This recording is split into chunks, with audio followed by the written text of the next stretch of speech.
आइए हम लोग परमेश्वर को धन्यवाद देंगे। मसीह में प्यारे भाई बहनों, आज सुबह की बेला में परमेश्वर आप सबको आशीष करें। आइए हम लोग प्रार्थना करेंगे और आज भजन संहिता 5 अध्याय से हम लोग मनन करेंगे। इससे पहले हम लोग प्रार्थना कर आज के वचन की शुरुआत करेंगे। हमारे उद्धारकर्ता ज्योति खुदावन यीशु, हम आपको धन्यवाद देते हैं पिता। आप राजाओं के राजा, प्रभुओं के प्रभु पिता, आपके तुल को ईश्वर ने पिता, इस ठंड के बेला में पिता आपने जितने भी अपने के बेटे बेटियां हैं पिता, उन्हें सुरक्षा प्रदान करें पिता, उन्हें भली भांति संभाल बचा कर रख रहे हैं प्रभु। हम इसके लिए हम आपको धन्यवाद देते हैं पिता। जिस सुबह के बेला में पिता जितने भी भाई बहन पिता आज इस प्रार्थना सभा में जुड़ रहे हैं पिता, और जितने लोग पिता इसे यूट्यूब पर भी सुन रहे हैं पिता, आप उन्हें भी पिता आप आशीष करें, उनके जीवन में पिता आप अनुग्रह और आशीष करें पिता, ताकि आपके नाम को महिमा और आपके नाम को बढ़ाए पिता। उनकी जो भी ज़रूरतें हैं आवश्यकताएं हैं पिता आपके नाम से पूरी हो पिता। पिता आपके वचन पवित्र शास्त्र कहता है पिता, इस वचन को पढ़े जाने से, सुने जाने से और उसके अनुसार जीवन बिताने से तुम आशीष के भागी बन जाते हो प्रभु। हे पिता, आज जितने भी भाई बहन पिता आज इस वचन को सुने पिता, और जो इस वचन को पढ़ें और जो इसके वचन के अनुसार पिता जीवन जिए पिता, वो सब पिता आशीष के भागी हों प्रभु, ताकि आपके नाम को महिमा और आपके नाम को बढ़े पिता। और इस टेक्नोलॉजी को पिता हम आपके नाम ही और समर्थी हाथ में सौंपते हैं पिता। हमारे उद्धारकर्ता ज्योति खुदावन यीशु, आज में सभी जुड़े भाई बहनों को पिता हम आपके हाथ में जो नहीं जुड़ पा रहे पिता, उन्हें पवित्र आत्मा अनुग्रह और आशीष करे, प्रेरणा दे पिता, ताकि सब लोग पिता आपकी संगति में और आपकी उपस्थिति में आने पाए प्रभु, ताकि आपके नाम को महिमा और आपके नाम पिता। आज की प्रार्थना सभा को पिता हम आपको चढ़ाम देते हैं पिता। पवित्र आत्मा आप अगुआ और आशीष करें, ताकि आपके नाम को महिमा और आपके नाम को बढ़े पिता। खुदावन यीशु प्रार्थना विनती सुना, आशीष किया प्रभु, इसके लिए आपको धन्यवाद देते हैं। धन्यवाद के साथ ये सारे विनती जगत उद्धार करता यीशु के मधुर और मीठे नाम से मांग लेते हैं, आमीन। आइए हम लोग परमेश्वर के वचन में चलेंगे। परमेश्वर का जो वचन आज हमें बताता है कि आज का परमेश्वर का वचन आज हम भजन संहिता से जो हम लोग पढ़ने के लिए जा रहे हैं, तो भजन संहिता 5 अध्याय में जो दाऊद अपने बांसुरी से जो परमेश्वर के साथ भजन को करता है, हम उस चीज़ को आज हम लोग देखने जाएंगे कि कैसे बजाने वाले के लिए बांसुरी के साथ दाऊद का भजन, यानी कि कैसे वो परमेश्वर के भजन को वो गा रहा है, कैसे परमेश्वर के भजन के साथ वो परमेश्वर की उपस्थिति में जा रहा है। तो आज हम इस अध्याय में हम टोटल 12 पद हैं, और 12 पद में हम इसमें 6 विषय हम लोग देखेंगे और 6 पॉइंट हमने बनाए हैं, और उस 6 पॉइंट से परमेश्वर हमसे बात करने चाह रहे हैं। तो 6 पॉइंट हम देखेंगे कि पहला हमने से 6 भाग में इसको बांटा है। तो पहला हम लोग देखते हैं कि मैं यहोवा को पुकारूंगा तब वो मेरी सुन लेगा। तो इस पॉइंट को हम लोग देखेंगे। और दूसरा पॉइंट है मेरी वाणी तुझे सुनाई देगी, यानी कि परमेश्वर की वाणी मुझे क्या होगी, सुनाई देगी। तीसरा, तू छली मनुष्य से घृणा करता है। और चौथा हम लोग देखेंगे कि परमेश्वर की भवन की चाह। और पांचवा देखेंगे कि उन्हें निकाल बाहर कर, यानी कि हमें देखेंगे कि ये पद हम देखेंगे पद 10 में। और छठा जो हम लोग देखेंगे कि जो यहोवा का भय मानते हैं वह उन्हें आशीष देगा। तो यानी कि हम देखते हैं 11 और 12 पद में। तो हम पहला हम लोग शुरू करते हैं कि आज जो पहला हम लोग पॉइंट हम लोग देखेंगे कि मैं यहोवा को पुकारूंगा तब वो मेरी सुन लेगा। तो हम देखते हैं कि 1 और 2 पद में दाऊद कैसे परमेश्वर के साथ वो बांसुरी के साथ परमेश्वर की आराधना को वो कर रहा है, कैसे अपने वचनों को रख रहा है। यहाँ पर दाऊद बोलता है, हे यहोवा मेरे वचनों की ओर कान लगा, मेरे कहराने की ओर ध्यान लगा। तो यानी कि दाऊद कैसे ऊपर अपने शब्दों को परमेश्वर के सामने रख रहा है कि हे यहोवा मेरे वचनों को कान लगा। यानी कि आज हम जो भी वचन बोलते हैं, जो भी हम कुछ बोलते हैं, यानी उस पर ध्यान किसका रहता है, परमेश्वर का ध्यान रहता है। परमेश्वर हमें हमेशा वो निरंतर क्या करता है, वो देखता रहता है, और जो हमारे वचनों को पर वो कान लगाता है। और जो भी हम दुख में हैं, कहराने में हैं, उस कहराने को परमेश्वर क्या करता है, वो ध्यान लगाए रहता है। और यहाँ पर दाऊद बोलता है, हे मेरे राजा, हे मेरे परमेश्वर, मेरी दुहाई पर ध्यान दे। यानी कि वो जो बोल रहा है कि हे मेरे राजा, हे मेरे परमेश्वर, ने अपने जीवन का उस समर्पण भाग वो परमेश्वर के सामने रख रहा है और बोल रहा है कि हे मेरे राजा। यानी कि आज हमें भी इसी तरह के कहराने हैं और इस तरह से हमें रखना है कि ताकि परमेश्वर हम पर क्या करे, ध्यान दे, क्योंकि मैं तुझी से प्रार्थना करता हूँ। यानी कि यहाँ पर दाऊद स्पष्ट रूप से कहता है कि मैं तुझे से प्रार्थना करता हूँ। लेकिन आज हमें भी इस चीज़ों को रखना है कि यानी हमें अपने सारे दुखों को, सारे दर्द को, सारे तकलीफ को हमें किसके सामने रखना है, परमेश्वर सामने रखना है, ताकि वो क्या करे, उस पर ध्यान दे और हमारी प्रार्थना को ऊपर क्या करे, वो अरे तो हम यहाँ पर देखते हैं कि हम जब प्रार्थना करते हैं तो परमेश्वर हमारी सुन लेता है। लेकिन आज हम लोग देखते हैं कि बहुत से लोग क्या करते हैं, वो अपना व्यक्तिगत प्रार्थना करना नहीं चाहते हैं। वो सोचते हैं कि मेरे लिए कोई दूसरा कोई प्रार्थना करे। और लेकिन हम देखते हैं कि यहाँ पर हमें व्यक्तिगत परमेश्वर की उपस्थिति में आना है, व्यक्तिगत परमेश्वर के साथ संगति रखना है, व्यक्तिगत हमें परमेश्वर से बातें करना है। तो यानी जब हम परमेश्वर से व्यक्तिगत जब बातें करते हैं तो परमेश्वर उसकी भी क्या करता है, वह सुनता है। लेकिन आज लोग सोचते हैं कि भैया आप हमारे लिए प्रार्थना कर दीजिएगा, हमारे पत्नी के लिए, हमारे बच्चों के लिए, यानी कि कोई भी समस्या है वो क्या करते हैं, एक दूसरों को प्रार्थना देकर अपने सोचते हैं कि बस मेरा काम हो गया है, मैंने प्रार्थना विनती बोल दिया, अब मेरा काम नहीं है। लेकिन यहाँ पर दाऊद बोलता है कि हमें क्या करना है, आत्मविश्वास के साथ परमेश्वर की उसकी वाणी को सुनेगा। यानी कि जब हम आत्मविश्वास के साथ परमेश्वर की यानी आत्मविश्वास के साथ हमें क्या है, परमेश्वर उसकी वाणी को सुनेगा। यानी कि परमेश्वर को विश्वास रखना चाहिए, हमें विश्वास रखना है कि जो आज हमें पास्टर की या उस सेवक की बातें सुनेगा, परमेश्वर हमारी भी बातों क्या करेगा, वह सुनेगा। क्योंकि परमेश्वर क्या करता है कि वो हमसे सुधि रखता है और हमसे बातें करता है।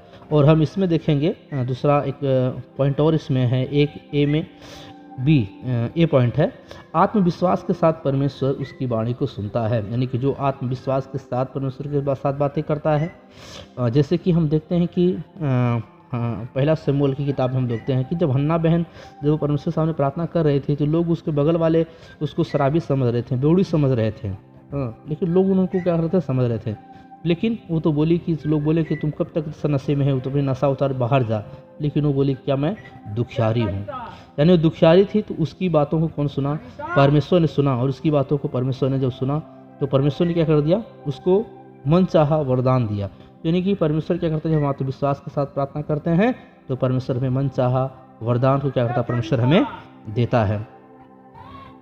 तो परमेश्वर को धन्यवाद। और हम इसी में देखते हैं व्यवस्था विवरण 4:29, व्यवस्था विवरण 4:29 में परमेश्वर क्या बात यहाँ पर हमसे बता रहे हैं। व्यवस्था विवरण 4:29 पद को हम लोग मनन करेंगे। तो कि परंतु वहाँ भी यदि तुम अपने परमेश्वर यहोवा को ढूंढोगे तो वह तुमको मिल जाएगा। यानी कि यहाँ पर मूसा बोल रहा है कि तुम अपने परमेश्वर को ढूंढोगे, जहाँ भी कहीं ढूंढोगे वहाँ वो तुमको क्या करेगा, मिल जाएगा। शर्त यह है कि तुम अपने पूरे मन से और अपने सारे प्राण से उसे ढूंढो। यानी कि यहाँ पर व्यवस्था विवरण में लिखा गया है तुम्हें क्या करना है, परंतु अपने सारे मन से, सारे प्राण से उसे क्या करना है, ढूंढना है। हम जहाँ भी कहीं ढूंढते हैं परमेश्वर को, हम उसे क्या करते हैं, वहाँ हम प्राप्त कर लेते हैं। जो व्यवस्था विवरण 4:29 में परमेश्वर बातें कह रहा है।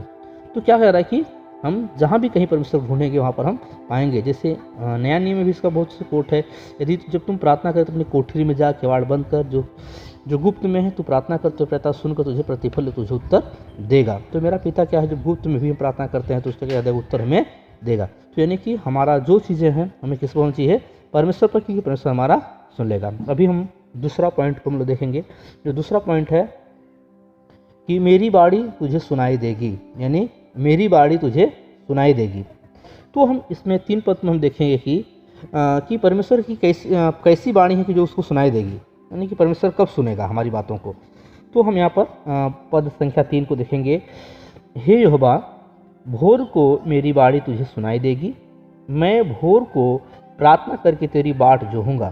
तो यहाँ पर यानी कि यहोवा की दाऊद की बाड़ी परमेश्वर पास कब जा रही है, वो कब अपनी बाड़ी को परमेश्वर सामने भेज रहा है। तो यानी कि वो अपने दिन की जो शुरुआत कर रहा है, यानी कि जब अपने जीवन की शुरुआत, अपने दिन की जो शुरुआत कर रहा है, तो शुरुआत में ही वो अपनी बाड़ी किसके पास दे रहा है, परमेश्वर के पास वो भेज रहा है।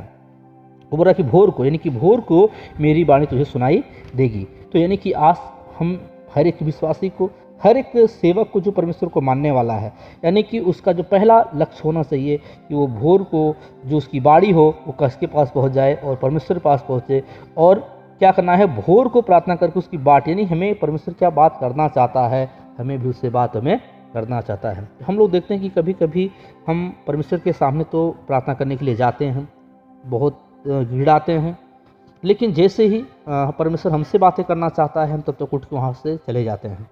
तो हमें धीरज रखना है, स्थिर रहना है कि परमेश्वर हमसे क्या बात करने के लिए जा रहा है। तो हमें क्या करना है कि वहाँ पर हमें परमेश्वर से बातें हमें करना ज़रूरी है, यानी हमें बातें भी करना है और उसको सुनना भी हमारे पास ज़रूरी है कि हम उसकी सुने। तो हमें क्या करना है कि हमें परमेश्वर की सुनना भी है, तो हमें परमेश्वर की सुनना है। तो हम देखते हैं कि हम परमेश्वर को कैसे सुन सकते हैं। तो हम देखेंगे भजन संगीता 55 का 16 और 17 पद। भजन संगीता 55 का 16 और 17 पद को हम लोग फिर से इसको एक बार हम फिर इसको देखेंगे।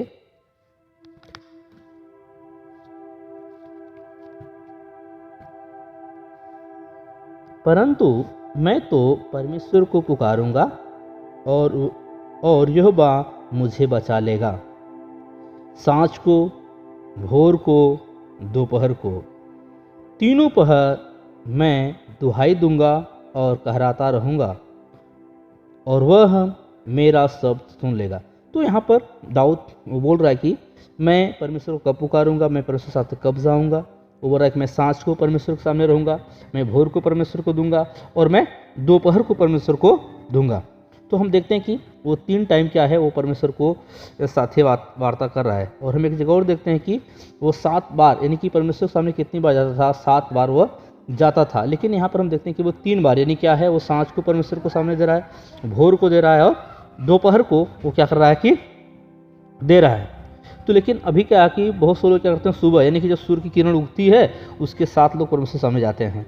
लेकिन यहाँ पर भोर की बातें हो रही हैं कि वो क्या रहा है, भोर को, क्योंकि भोर को सूर्य उगता नहीं है। क्योंकि अभी हम लोग क्या करते हैं कि जब सुबह धूप हो जाएगी तब हम सोचते हैं कि अभी हम उठेंगे, अब उठ के हम परमेश्वर समय देंगे। लेकिन यहाँ पर वो भोर को ही क्या है, वो परमेश्वर को समय दे रहा है। तो यानी हमें क्या करना है कि हर समय हमें क्या है, हमें सांझ को, भोर को और दोपहर को हमें क्या है, परमेश्वर समय देता है। और ऐसे ही हम लोग देखते हैं कि दानियल भी क्या करता था, वो परमेश्वर के सामने 3 मरतबा वो प्रार्थना को कर रहा था। तो आज हम जितने भी लोग हैं, हमें क्या है, परमेश्वर के सम्मुख हमें कितनी बार जाना है, 3 मरतबा हमें परमेश्वर के पास हमें पहुंचना है। जब 3 मरतबा हम परमेश्वर के पास पहुंचते हैं तो परमेश्वर क्या करता है, हम पर अनुग्रह और आशीष को हमें करेगा। तो ऐसे करने वालों को परमेश्वर क्या है, वो हमारे लिए प्रातः प्रार्थना करेगा। यानी कि परमेश्वर क्या है, हमारे लिए प्रातः प्रार्थना करेगा। यानी हम हमेशा परमेश्वर लिए क्या करेंगे, प्रातः प्रार्थना करेंगे। यानी कि सुबह उठ के हमें क्या करना है, परमेश्वर के सम्मुख में जाना है। और हम एक और वचन को हम लोग देखेंगे 88 का 13, भजन संगीता 88 का 13 पद को हम लोग एक बार देखेंगे। तो 88 के 13 में ये वचन लिखा गया है, परंतु हे यहोवा, मैंने तेरी दुहाई दी है और भोर को मेरी प्रार्थना तुझ तक पहुँचेगी। यानी कि यहाँ पर दाऊद बोलता है कि मैं तो उठूँगा, दुहाई दूंगा और भोर को ही हमारी प्रार्थना तक पहुँच जाएगी।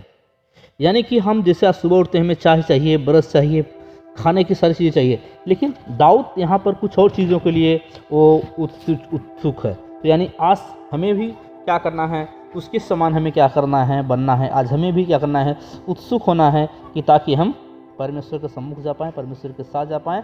और हमें क्या करना है, इच्छुक होना है कि हम क्या करें, भोर को ही हमारा जो भी पहला ही सारी चीज़ें क्या हो, सारा ब्यौरा कहाँ होना चाहिए, वो परमेश्वर के पास नहीं। यानी कि दाऊद बोल रहा है कि मैं भोर को क्या हो जाएगी, हमारी प्रार्थना अब तक पहुँच जाएगी। तो यानी कि आज हमें भी प्रण करना है कि जो भी हमारी प्रार्थना है वो परमेश्वर के सामने कब पहुँच जाए, भोर तक पहुँच जानी चाहिए।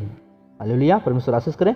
आइए हम लोग अगले और परमेश्वर हमसे क्या अपेक्षा करता है, वो हमसे क्या अपेक्षा करता है। तो परमेश्वर क्या करता है कि हमसे क्या करता है, वो अपेक्षा करता है कि हम ऐसा ही, वो परमेश्वर क्या करता है, हम हमारे इंतजार करता है कि वो हम भोर को उसकी प्रार्थना हमारे तक क्या हो, पहुंच जाए। वो हर एक जन से, हर एक आत्मा से, हर एक विश्वासी से परमेश्वर ये अपेक्षा करता है कि उसकी प्रार्थना सुबह हमारे पास क्या हो, पहुँचे। सारी दिनचर्या हमारे पास उसके पास क्या हो, पहुँच जाए। अभी हम लोग तीसरा पद को हम लोग देखेंगे, जो तीसरा विषय हम लोग देखेंगे यहाँ पर, तू छली मनुष्य से घृणा करता है। ये पद संख्या 4 से लेकर 6 तक हम इसमें देखेंगे।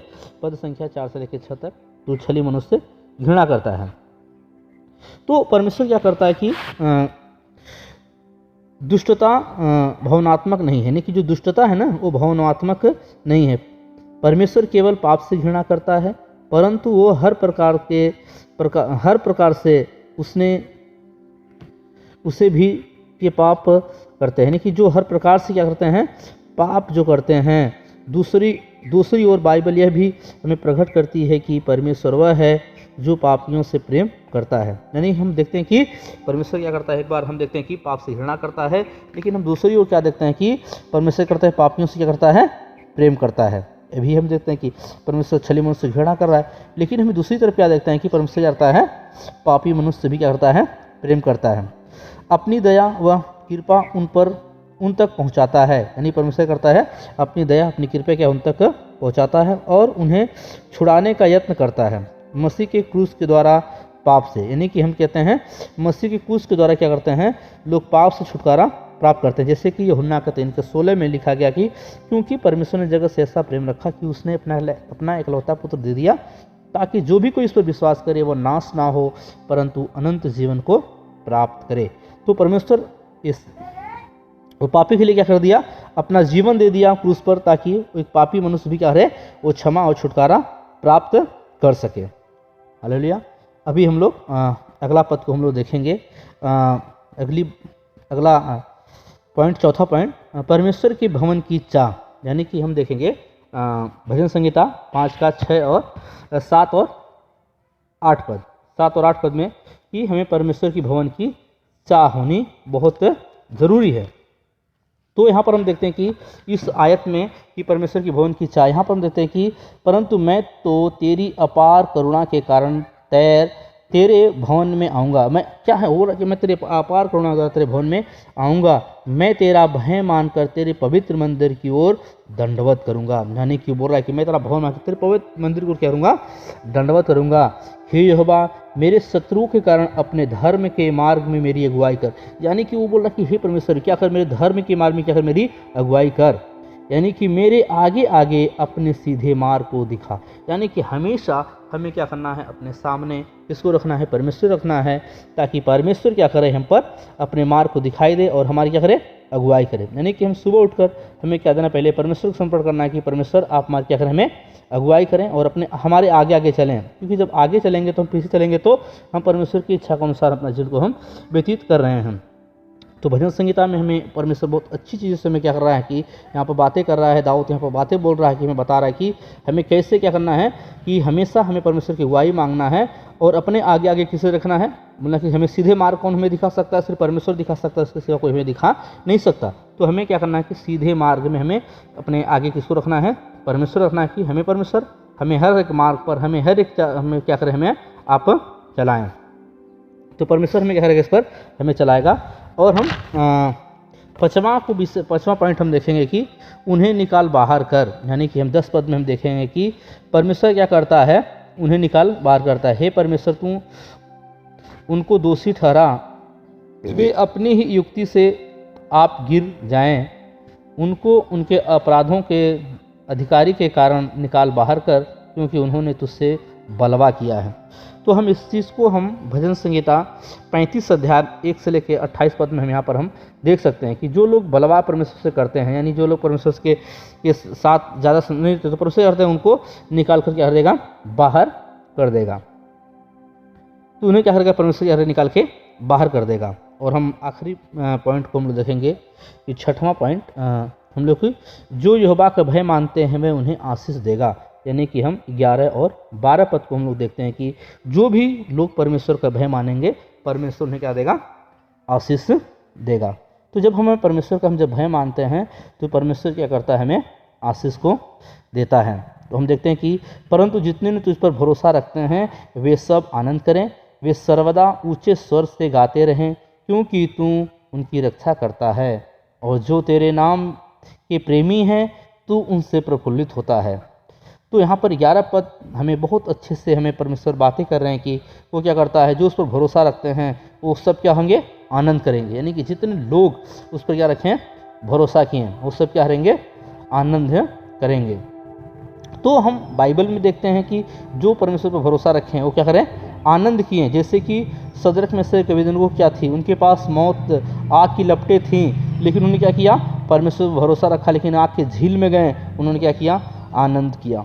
और हम ऐसी बहुत सी गवाहियाँ देखेंगे कि जो संसार में हैं, जिन्होंने क्या किया, परमेश्वर भरोसा रखा है और उन्होंने क्या कर दिया, आनंद को मनाएं। तो यानी कि हम जब परमेश्वर के सामने हैं, परमेश्वर की उपस्थिति में हैं, तो हम जब उस पर भरोसा रखेंगे तो हम क्या करेंगे, आनंद मनाएंगे। और आज हमें उस आनंद मनाने की हमें क्या है, अगर हम परमेश्वर पर भरोसा रखेंगे तो हम क्या करेंगे, आनंद को मनाएंगे। और हम 12 पद में देखते हैं, क्योंकि तू धर्मी को आशीष देगा, हे यहोवा तू उसको अनुग्रह रूपी ढाल से घेरे रहेगा। तो नहीं, हमें परमेश्वर क्या करता है, अपने अनुग्रह रूपी ढाल से हमें क्या करता है, हमें घेरे रहता है। जैसे हम लोग देखते हैं लूत के जीवन से, जिस समय उसके पूरे गांव के लोग उसका बैरी बने थे, उसके घर में आना चाहते थे, लेकिन क्या कर दिया, परमेश्वर एक ढाल बन गया, उन सब की आंखें अंधी हो गईं, कोई उनको छू तक नहीं पाया। वो लोग सुबह तक टटोलते रह गए, लेकिन उसके घर को लोग पा नहीं सके। यानी कि जब परमेश्वर हमारे साथ में हो जाएगा, जब परमेश्वर अपने अनुग्रह रूपी ढाल हमें ले लेगा, तो हमारी बैरी कितने भी हों, लेकिन हमारा कुछ बिगाड़ नहीं सकते। तो परमेश्वर क्या करेगा, जो परमेश्वर के साथ में है, जो परमेश्वर की उपस्थिति में है, जो परमेश्वर के निरंतर उसके साथ चल रहा है, तो कितना भी बैरी हो उसके कुछ हानि नहीं होगी। हम दाऊद के जीवन में भी देखते हैं कि दाऊद को भी क्या, बहुत सी बार उसको मारने का प्रयत्न कर रहे थे, बहुत बार उसे मारने की कोशिश की गए थे, लेकिन परमेश्वर को आशीषित था। उसे कितनी बार भाला भी फेंका गया, लेकिन वो भाला कहीं और जाकर लगा, लेकिन उसकी हानि नहीं हुई, क्योंकि परमेश्वर क्या करता है, अपने अनुग्रह रूपी ढाल से उनकी क्या करता है, सुरक्षा देता है। तो परमेश्वर आज इस वचनों के द्वारा आशीष करे। आज जितने भी भाई बहन इस वचनों को सुने, परमेश्वर उनकी ढाल बनकर उनकी रक्षा हमेशा करता रहे। आमीन। आइए हम प्रार्थना करेंगे और आगे हमारे उद्धारकर्ता ज्योति खुदावन यीशु, हम आपको धन्यवाद देते हैं। आप राजाओं के राजा, प्रभुओं के प्रभु पिता, आपकी तुलना ईश्वर कोई नहीं पिता। हम प्रार्थना करते हैं पिता, जो वचनों के द्वारा पिता हमें 6 पॉइंट से पिता हमें बातें किया पिता, ये 6 पॉइंट पिता जितने भी भाई बहन इस वचन को सुने, उनके जीवन में अनुग्रह और आशीष हो, आनंदित हो पिता। और जो लोग नहीं आ पा रहे हैं पिता, वो भी सुनकर पिता आशीषित होने पाए पिता, ताकि आपके नाम को महिमा और आपके नाम को पिता उनकी जो भी ज़रूरतें हैं, आवश्यकताएं हैं पिता, आपके नाम से पूरी हो पिता। अगर जो लोग दुख में हैं, तकलीफ में हैं, बीमार हैं पिता, आप उन सब के भी छूकर आप चंगा और आशीष को दीजिए पिता। और जो कर्ज में है पिता, तकलीफ में है, बीमारी में है पिता, उन सबको छूकर पिता आप लोग आशीष करें। बहुत से लोग बेविचार में हैं, नशे की लत में है पिता, उनको भी नशे की लत से पिता, बेविचार से पिता उनको छुटकारा दीजिए पिता। और आपके भय में और परमेश्वर का अनुग्रह पिता चलने पाए पिता। हे खुदावन यीशु, अपने नामी और समर्थी हाथ के द्वारा पिता आप अनुग्रह आशीष करें पिता। प्रत्येक जितने भी भाई बहन इस वचन को सुने, उनकी जीवन पिता आप अनुग्रह और आशीष को डालें पिता। और एक पवित्र आत्मा उनके जीवन पिता आप अनुग्रह और आशीष करें, ताकि आपके नाम को महिमा और आपके नाम को बढ़ाई पिता उनके जीवन से होने पाए। धन्यवाद के साथ इस 2.5 सारे विनती जगत उद्धार करता यीशु के मधुर मीठे नाम से मांग लेते हैं, आमीन।